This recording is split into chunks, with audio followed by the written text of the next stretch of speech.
Hello friends, आज की इस वीडियो में मैं ये लेके आया हूं कि क्या सफलता और खुशी मिल सकती है गूगल पर। जरा सोचें, सफलता क्या है, लोगों के लिए सफलता का अर्थ क्या है। 50 पार पीढ़ी जो जीवन में सफल या असफल जो भी होना था हो चुकी है, उनके लिए सफलता के क्या मायने हैं। ग्लोबलाइजेशन के पहले और बाद की पीढ़ी सफलता को कैसे देखती है। मिलियन सफलता के इस शतरंज के कौन से खांचे में अपनी कौन सी गोटी कहां रखना चाहते हैं और कैसी बाजी खेलना चाहते हैं। आइए कुछ सवालों से हम जानते हैं, सफलता की परिभाषा क्या है, सफलता का पैरामीटर क्या है, सफलता मापने का पैमाना क्या है, क्या सफलता एक शाश्वत चीज है या इसके मायने और आकलन लगातार बदल रहे हैं। ऐसे ढेरों सवाल हैं। मैंने इंटरनेट पर पढ़ना शुरू किया, तरह तरह के रिसर्च, स्टडी, आंकड़े, विचार जो आपको किसी नतीजे पर पहुंचाने से ज्यादा कंफ्यूज करने के लिए काफी थे। 50% आर्टिकल सफलता के जीवन का अंतिम लक्ष्य बताते हुए 10 बिंदुओं में सफल होने के नसूखे बता रहे थे और 50% पूछ रहे थे आप सफल तो हैं लेकिन क्या आप खुश हैं। मैंने पढ़ना बंद कर दिया। एक दिन सुबह अखबार खोला तो बड़ी सी ग्रेट डिप्रेशन बैक। हमारे देश और जिंदगी दोनों में सब ठीक चल रहा था। फिर यह किस डिप्रेशन की वापसी का अलार्म था। पता चला दूर कहीं अमेरिका में एक बड़ी फाइनेंशियल क्राइसिस हो गई थी। अमेरिका के सबसे बड़े इन्वेस्टमेंट बैंक लेहमैन ब्रदर्स का भट्टा बैठ गया था। बैंक डूब गए थे। बैंकों ने लोगों को बुला बुलाकर अपने घर जा जाकर खरीदने के लिए कर्ज दिए थे और अब लोग उस कर्ज को चुकाने की स्थिति में नहीं थे। नौकरियां चली गई थी, बैंकों ने घर वापस ले लिए थे, लोग सड़कों पर आ गए थे। अखबारों में ऐसी तस्वीरें छपती कि बच्चों को खिलौने, साइकिल और घर के सामानों के साथ कई परिवार सड़क किनारे बैठा है। लोग ठंड और बर्फ से बचने के लिए पब्लिक लाइब्रेरी में दिन गुजार रहे थे। घर पर हीटर जलाने जितने पैसे भी नहीं थे। 1930 में पूरी दुनिया में आया आर्थिक संकट जो इतिहास में ग्रेट डिप्रेशन के जाना गया था कि बाद से यह दूसरा बड़ा आर्थिक संकट था। पूरी दुनिया में उसका असर महसूस हुआ। भारत भी इससे अछूता नहीं था। द ग्रेट डिप्रेशन 1930 अमेरिका में बंद यूनियन बैंक के सामने जमा भीड़। अब किस अमेरिका के बारे में रोज अखबारों में पढ़ रहे थे। हम में से अधिकांश लोगों ने उसे देखा नहीं था। मैं अमेरिका के बारे में इतना ही जानता था। मेरे दोस्त के कजिन 10 साल पहले अमेरिका गया था और अमेरिका जाने के बाद वो लोग अचानक बहुत अमीर हो गए थे। उनके घर में दीवार के आकार की टीवी था और रिश्तेदारों में उनकी इज्जत बढ़ गई थी। पहला लैपटॉप, पहला आईपैड, पहला आईफोन, सब कुछ पहला मैंने उसी के पास देखा। उसके लैपटॉप में वो एक वीडियो जिसकी टैगलाइन थी, this is United state of America, America mean success. तभी हमने जाना कि अमेरिका का मतलब है सफलता। सफलता का मतलब है पैसा, अच्छी लाइफ स्टाइल। अच्छी लाइफ स्टाइल का मतलब है खुशी। जो वो कहते हैं कि खुशी चाहते हैं उसके लिए भी खुशी का रास्ता सफलता से ही होकर जाता था। तीसरी दुनिया के युवाओं के सपनों का देश था अमेरिका और सफलता का मतलब अमेरिका जाना। उस दिन उस अखबार की हेडलाइन ने कितने युवाओं को सफलता का सपना चकनाचूर कर दिया था। 15 साल से फूल रहा खुशी का गुब्बारा फूट गया था और अमेरिका में साइकियाट्रिस्टों से लेकर मोटिवेशनल स्पीकर्स और स्पिरिचुअल गुरुओं को बहार आ गई थी। मेरा कजिन हिंदुस्तान लौट आया था और उसके साथ सफलता का ख्वाब भी। ऐसा ही एक ख्वाब किसी समय हिंदुस्तान के सबसे बड़ी प्राइवेट एयरलाइंस कंपनी रही जेट एयरवेज ने अमृतसर से मुंबई के लिए आखिरी उड़ान भरी और इसी के साथ कंपनी के 22,000 कर्मचारी एकाएक सरखुर पर आ गए। इस जहाज को उड़ा रहा पायलट से लेकर कैबिन क्रू और कर्मचारी तक सब अगले दिन से बेरोजगार हो गए थे।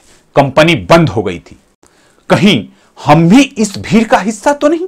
उन 2200 लोगों में से बहुत से ऐसे भी थे जो छोटे शहरों और कस्बों से आए थे। बड़ी मुश्किलों से पढ़कर यहां तक पहुंचे थे।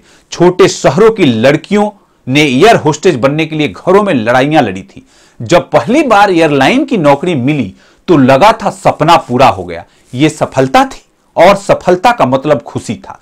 लेकिन एक झटके में दोनों हाथ से जाता रहा। तक तो हमने तो यही सुना था कि शीशा हो या दिल हो आखिर टूट जाता है, लेकिन यहां तो सक्सेस सबसे भरपूर चीज साबित हो रही थी, कब टूट जाए पता नहीं। और इस चीज का टूट जाना शीशे के टूट जाने कितनी मामूली सी बात थी। 2008 में अमेरिका में बड़ी संख्या में लोगों ने आत्महत्या की थी। सच तो यह था कि जो हाथ से जा रहा था वो महज रोजगार नहीं था, जब हजारों की संख्या में लोग सड़क पर आ गए थे।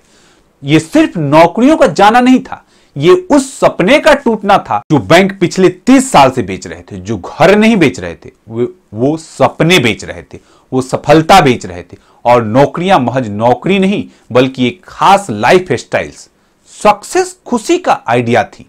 वे आइडिया टूट रहा था जिसे अपनी जमीन समझकर हम पांव जमाकर खड़े हो गए थे। अगर ये सक्सेस नहीं थी तो फिर सक्सेस क्या है? फिर सक्सेस क्या है? इसका अर्थ समझने के लिए डिक्शनरी खोलिए। उसमें लिखा है the accomplishment of aim of purpose, यानी किसी लक्ष्य उद्देश्य को पूरा होना सफलता है। यह लक्ष्य क्या है? यह उद्देश्य क्या है? बच्चा जब स्कूल जाता है तो मम्मी पापा टीचर सब कहते हैं क्लास में फर्स्ट आना लक्ष्य है। लक्ष्य सारे बच्चों को यही बताया गया है। इन सारे बच्चों में जो बच्चा फर्स्ट आता है तो लक्ष्य पूरा कर रहा है, बाकी नहीं। यानी सिर्फ वही सक्सेसफुल है, बाकी नहीं। सक्सेस अगर इतनी कमाल की चीज भी है तो भी वो सबके हिस्से में आने वाली चीज तो नहीं है। क्या होता अगर क्लास में फर्स्ट आने की जगह सिर्फ पढ़ना और ज्ञान हासिल करना ही लक्ष्य होता? फिर शायद कई सारे बच्चे सक्सेसफुल हो जाते। तब कई सारे बच्चे सक्सेसफुल हो सकते थे। यहां हर बच्चा कम या ज्यादा अपने तरीके से सक्सेसफुल होता। इसलिए शायद दिक्कत सफलता की नहीं, दिक्कत लक्ष्य को है, उद्देश्य को समझने और चुनने की है। फिर यह लक्ष्य जरूरी नहीं कि बड़ी नौकरी और बड़ा पैसा हो। लक्ष्य कुछ भी हो सकता है। गाना गाना, कविताएं लिखना, खाना बनाना, क्रिकेट खेलना, बागवानी करना, साइकिल चलाना, ऐप बनाना, मछलियां पालना, कुछ भी उद्देश्य है। अगर आपने उसको हासिल किया तो आप सफल हैं। अगर आप उसे बेहतर ढंग से कर पा रहे हैं तो आप सफल हैं। अगर आप अच्छी कविताएं लिख पा रहे हैं तो आप सफल हैं।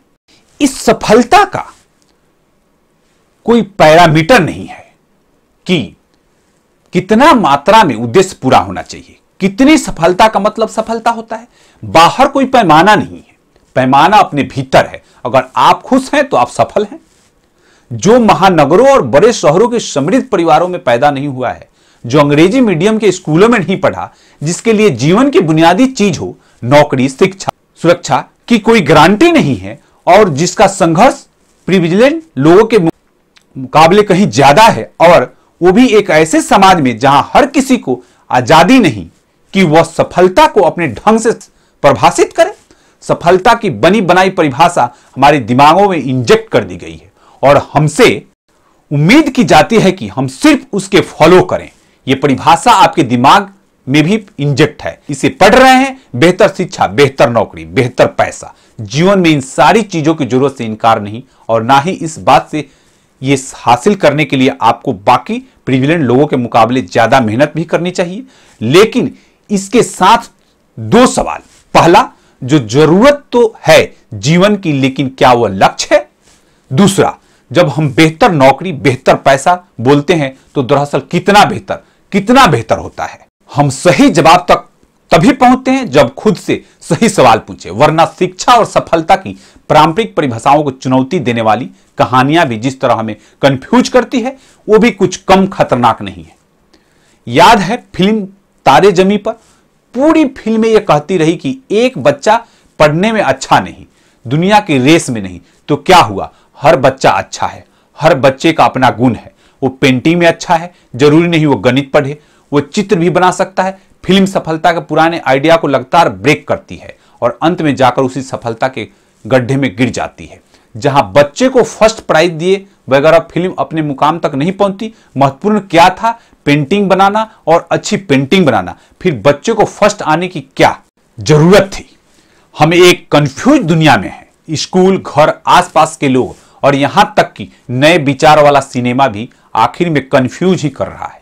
और ऐसे में सवाल खुद से ही पूछा जाना चाहिए कि सफलता मतलब क्या, और कितना सफलता मतलब पूरी सफलता? ज्यादा बड़ा घर, ज्यादा बड़ा नौकरी, ज्यादा बड़ा पैसा, ज्यादा पैसा, ज्यादा बैंक बैलेंस, ज्यादा सफलता। ज्यादा मतलब कितना ज्यादा? क्या उतना ज्यादा जितना एवरीथिंग मस्ट गो फिल्म के हीरो ने चाहा था? अपना पूरा जीवन ज्यादा पैसे, ज्यादा बड़े घर के लिए खर्च करने के लिए, बाद आखिरी में फिल्म का हीरो घर में बाहर गार्डन में अकेला बैठा है। घर का सारा सामान बाहर दलान में, हर सामान जो इतनी मेहनत और जतन से इकट्ठा किया गया, हर सामान जो जीवन में सफलता का प्रतीक था, वो सब अब बाहर लवारिस पड़ा है। वो हर आने वाले से कहता है कि जो सामान उठाकर ले जाना चाहे ले जाए। इतनी जतन से जोड़ी थी सफलताएं, यूं उठाकर अजनबियों को दे दी, क्योंकि ग्रेट डिप्रेशन में बैंक आकर सामान न भी उठा ले जाए तो भी सब कुछ हासिल करने आखिर में आप इस नतीजे पर पहुंचे हैं कि एवरीथिंग मस्ट गो। धन्यवाद।